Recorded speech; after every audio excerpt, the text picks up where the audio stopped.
Second patient is a 55-year-old who came in for refractive surgery, works on a computer most of the time, also an active cyclist, has this mild myopia, kind of used to seeing up close for most things. And we really wanted to kind of figure out exactly, how much are you using this near myopia that you're used to, and is this going to be a big change for you depending on the lenses that we choose? That was kind of the thought process behind doing the Vivior.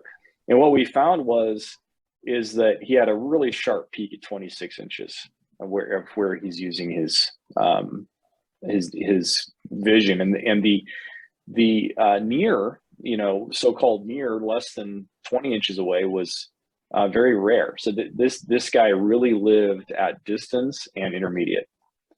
And so it's interesting because if you look at if you match him, obviously with a monofocal, only going to get about half of the vision need. If we do a mix and match with a monofocal and a synergy, we got the near pretty well, but we're missing that the intermediate where he is.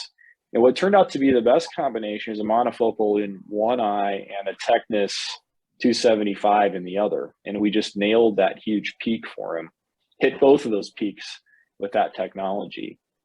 And he also had a strong need for night vision because he was young, active, drove at night, that kind of thing. So he was concerned about glare and halos and things like that. So that combination of dominant eye with a dedicated monofocal and then a Technis multifocal in the left eye seemed to give him the best result, predictable results. That's what we did. And he ended up 20/20 J1 between the two eyes, and very, very happy. And so I think that was a valuable use of the technology for us too.